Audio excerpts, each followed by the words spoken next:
ప్రభునందు ప్రియ దేవుని ప్రజలందరికీ ప్రభు పేరట ప్రత్యేకముగా వందనాలు తెలియచేసుకొనిచున్నాను. ప్రియ దేవుని బిడ్డలారా, ఇప్పుడు నేను నూతనమైనటువంటి శీర్షిక ప్రారంభించబోతున్నాను. ఆ శీర్షికకు సంబంధించిన అంశం సంపూర్ణ సువార్త. సంపూర్ణ సువార్త. దేవుని బిడ్డలారా, యేసు ప్రభు ఈ లోకంలో పరిచర్య చేసినప్పుడు ఆయన సంపూర్ణ సువార్తను ప్రకటించి ముగించాడు. ఆయన తను చేసిన ప్రార్థనలో ఈ విషయం మనకు కనిపిస్తుంది. యోహాను సువార్త 17వ అధ్యాయము 4వ వచనం.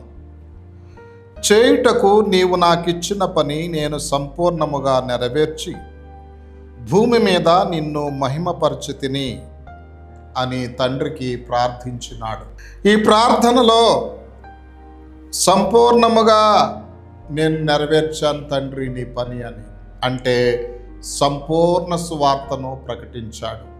అందుకే ఆయన సిలువలో 6వ మాటగా సమాప్తమైనదని పలికాడు. ఈ సమాప్తమైనదని మాట యోహాను సువార్త 19వ అధ్యాయము 30వ వచనములో వ్రాయబడి ఉంది. ఈ 2 వచన భాగాలు మనకేమీ తెలియచేస్తున్నాయంటే దేవుడు సంపూర్ణ సువార్తను ప్రకటించాడు అన్న విషయం తెలియచేస్తున్నాయి. ఏమండి పాస్టర్ గారు, ఇంతకీ సంపూర్ణ సువార్తలో ఏ విషయాలు ఉంటాయి అని నన్ను మీరు అడగవచ్చును. బైబిల్ ప్రకారం, యేసయ్య చేసిన సేవ ప్రకారం సంపూర్ణ సువార్తలో 4 ప్రధానమైన అంశాలు ఉంటాయి. 4 ప్రధానమైన అంశాలు. 1, యేసు రక్షించును. 2, యేసు స్వస్థపరచును. 3, యేసు పరిశుద్ధాత్మ అభిషేకము ఇచ్చును. 4, యేసు రెండవసారి వచ్చును. యేసు రక్షించును, యేసు స్వస్థపరచును, యేసు పరిశుద్ధాత్మ అభిషేకము ఇచ్చును, యేసు రెండవసారి వచ్చును. ఈ 4 కలిపి సంపూర్ణ సువార్త లేదా ఫుల్ గాస్పెల్ అంటారు. దేవుని బిడ్డలారా, ఈ 4 ఎపిసోడులు మనం ధ్యానించబోతున్నాం. ప్రస్తుతం మొదటి ఎపిసోడుగా యేసు రక్షించును అనేటువంటి విషయాన్ని గురించి మనం ధ్యానించుదాం. యేసు రక్షించును అనగా యేసు పాపుల రక్షకుడు. యేసు ప్రభు ఈ లోకానికి వచ్చి శిలువ మీద మరణించింది ఎందుకో తెలుసా? మన పాపములకు ప్రాయశ్చిత్తం చేయుట కొరకు. పాపములకు ప్రాయశ్చిత్తం చేయుటను బట్టి యేసు పాపుల రక్షకుడయ్యాడు. అందుకనే 1 యోహాను పత్రిక 3వ అధ్యాయం 16వ వచనములో ఆయన మన నిమిత్తం ప్రాణం పెట్టెను అని వ్రాయబడి ఉంది. 1 కొరింథీ పత్రిక 15వ అధ్యాయం 3వ వచనములో క్రీస్తు మన పాపముల నిమిత్తం మృతి పొందెను అని వ్రాయబడి ఉంది. ప్రభునందు ప్రియ దేవుని బిడ్డలారా, ఈ వచన భాగాలు యేసు ప్రభు పాపుల రక్షకుడు అన్న విషయాన్ని తెలియజేస్తున్నాయి. ఆయన రక్షించే దేవుడు. పాత నిబంధనలో దేవుడు ఈ విధంగా పలికాడు. యెహెజ్కేలు గ్రంథం 18వ అధ్యాయం 23వ వచనం. దుష్టులు మరణమునందుట చేత నాకేమాత్రమైన సంతోషము కలుగునా? వారు తమ ప్రవర్తనను దిద్దుకొని బ్రతుకుటయే నాకు సంతోషము. ఇదే ప్రభువగు యెహోవా వాక్కు. దుష్టులు రక్షించబడాలి. ఇది దేవుని యొక్క సంతోషం. కాబట్టి పాత నిబంధనలో ఆయన సంకల్పము అది. ఆ సంకల్పాన్ని క్రొత్త నిబంధనలో శిలువ మీద ప్రాణం పెట్టి నెరవేర్చుట జరిగింది. ఆయన పాపుల రక్షకుడిగా ఈ లోకంలో పిలువబడ్డాడు.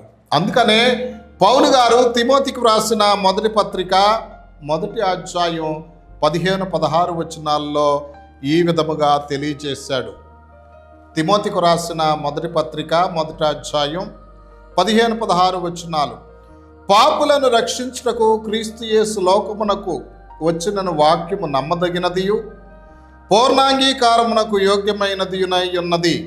అట్టివారిలో నేను ప్రధానుడను అయినను నిత్యజీవము నిమిత్తము తనను విశ్వసింపబో వారికి నేను మాదిరిగా ఉండులాగున యేసుక్రీస్తు తన పూర్ణమైన దీర్ఘశాంతమును ఆ ప్రధాన పాపినైన నాయందు కనపరచున్నట్లు నేను కనికరింపబడి తిని. ప్రభునందు ప్రియదేవుని బిడ్డలారా, ఈ వచన భాగంలో యేసు ప్రభు పాపులను రక్షించడానికి లోకానికి వచ్చాడన్న విషయం తెలియచేస్తుంది. ఇంకా మత్తయి సువార్త 9వ అధ్యాయం 13వ వచనములో, అయితే నేను పాపులను పిలువవచ్చి తిని కానీ నీతిమంతులను పిలువరాలేదు గనుక కనికరమునే కోరుచున్నాను గాని బలిని కోరను అని ప్రభు చక్కగా తెలియచేశాడు. ప్రభునందు ప్రియదేవుని బిడ్డలారా, కాబట్టి ఆయన పాపుల రక్షకుడు. అలాగే 1 యోహాను పత్రిక 4:14 ఈ విధంగా రాయబడి ఉంది, మరియు తండ్రి తన కుమారుని లోకరక్షకుడిగా ఉండుటకు పంపియుండుట మేము చూచి సాక్ష్యమిచ్చుచున్నాము. తన కుమారుడిని లోకరక్షకుడిగా పంపించాడు. అలాగే 1 యోహాను పత్రిక 4:10 అంటున్నాడు, దేవుడు మనము దేవుని ప్రేమించితిమని కాదు, తానే మనలను ప్రేమించి మన పాపములకు ప్రాయశ్చిత్తమై ఉండుటకు తన కుమారుని పంపెనో, ఇందులో ప్రేమ ఉన్నది. దేవుని బిడ్డలారా, ఆయన రక్షించే రక్షకుడు, పాపుల రక్షకుడు. అలాగే రోమాపత్రిక 5:8 ఈ విధంగా ఉంది, అయితే దేవుడు మన ఎడల తన ప్రేమను వెల్లడిపరచుచున్నాడు, ఇట్లనగా మనం ఇంకనూ పాపులమై ఉండగానే క్రీస్తు మన కొరకు చనిపోయెను. ఈ వచన భాగాలన్నింటినీ మనం పరిశీలన చేసినట్లయితే యేసు రక్షిస్తాడు, పాపుల రక్షకుడు. ప్రియా స్నేహితుడా, సోదరి, నీ పాపాలు నిన్ను కలవర పెడుతున్నాయా? నీ పాపాలు నెమ్మది లేకుండా చేస్తున్నాయా? నీ పాపాలు నిద్ర లేకుండా చేస్తున్నాయా? అయితే ఈ విషయం చాలా జాగ్రత్తగా గుర్తెరగాలి. నీవెంత పాపివైనా ప్రభు దగ్గరకు రా, ప్రభు దగ్గర నీకు విడుదల దొరుకుతుంది. అందుకనే 1 యోహాను పత్రిక 2వ అధ్యాయం 1-2 వచనములో దేవుడి విధంగా తెలియచేస్తున్నాడు, నా చిన్న పిల్లలారా, మీరు పాపము చేయకుండాటకై ఈ సంగతులను మీకు వ్రాయిచున్నాను. ఎవడైనను పాపము చేసిన ఎడల నీతిమంతుడైన యేసుక్రీస్తును ఉత్తరవాది తండ్రి యొద్ద మనకున్నాడు. ఆయనే మన పాపములకు శాంతికరమై ఉన్నాడు. మన పాపములకు మాత్రమే కాదు, సర్వలోకమునకు శాంతికరమై ఉన్నాడు. కాబట్టి నువ్వు కలవరపడొద్దు, కలత చెందవద్దు. ఆయన పాపుల రక్షకుడు. ఏమన్నాడు? నేను పాపులనే పిలువచ్చి తిని కానీ నీతిమంతులను పిలుచుటకు రాలేదన్నాడు. అందుకని ఆయన నీకు రక్షకుడు, లోకరక్షకుడు. సమరయవాసులు అన్నారు యోహాను సువార్త 4:42, ఈయన నిజముగా లోకరక్షకుడు, పాపుల రక్షకుడు. దేవుని బిడ్డ, ఆలోచించాయి, పాపుల రక్షకుడు యేసు. అయితే ఆ రక్షణను ఏ విధంగా స్వతంత్రించుకోవాలి? రక్షణ ఎలా స్వతంత్రించుకోవాలంటే రోమాపత్రిక 10వ అధ్యాయం 9వ వాక్యం, యేసు ప్రభు అని నీ నోటితో ఒప్పుకొని దేవుడు ఆయన్ని మృతుల్లో నుండి లేపినని నీ హృదయమందు విశ్వసించిన ఎడల నీవు రక్షించబడదువు. వింటున్నారా? యేసు ప్రభు అని, యేసు దేవుడని, యేసు ప్రభు అని నోటితో ఒప్పుకోవాలి. దేవుడు మృతుల్లో నుండి లేపినని హృదయములో విశ్వసించాలి. అంటే ఆయన మరణ పునరుత్థానాలను విశ్వసించాలి, ఆయన ప్రభువుగా అంగీకరించాలి. మరణ పునరుత్థానాలు ఎందుకు? రక్షకుడని రక్షకునిగా అంగీకరించాలి. అంగీకరించినప్పుడు మనకు రక్షణ వస్తుంది. ప్రభునందు దేవుని బిడ్డలారా, అంగీకరించి ఏం చేయాలంటే ప్రభు నామమును బట్టి ప్రార్థన చేయాలని దేవుని వాక్యంలో రాయబడి ఉంది, ప్రభు నామమును బట్టి ప్రార్థన చేయవాడెవడో వాడు రక్షించబడతాడు. దేవుని బిడ్డలారా, అలాగే మన పాపములు మనం ఒప్పుకోవాలి, విడిచిపెట్టాలి.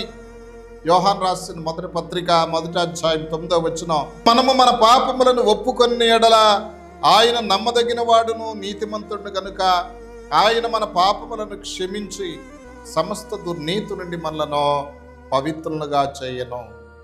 యోహాను రాసిన మొదటి పత్రిక 1వ అధ్యాయం 7వ వచనం ఈ విధంగా చెప్తుంది, ఆయన కుమారుడైన యేసు రక్తము ప్రతి పాపము నుండి మనలను పవిత్రులుగా చేస్తుంది.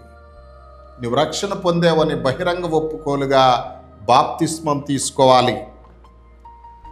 చూడండి, ప్రభునందు ప్రియదేవుని బిడ్డలారా, మార్కు సువార్త 16వ అధ్యాయము 16వ వచనం, నమ్మి బాప్తిస్మం పొందినవాడు రక్షింపబడును, నమ్మని వానికి శిక్ష విధింపబడును.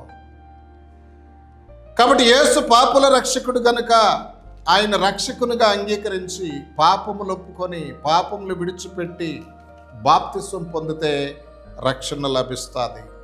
ఇంకొక వచన భాగం చదివి నేను ముగిస్తాను. ప్రభునందు ప్రియదేవుని బిడ్డలారా, అపోస్తల కార్యముల గ్రంథం 2వ అధ్యాయం 38వ వచనం, పేతురు అంటున్నాడు, మీరు మారు మనసు పొంది పాపక్షమాపణ నిమిత్తం ప్రతివాడు యేసుక్రీస్తు నామమున బాప్తిస్మం పొందుడి, అప్పుడు మీరు పరిశుద్ధాత్మను వరము పొందుదురు.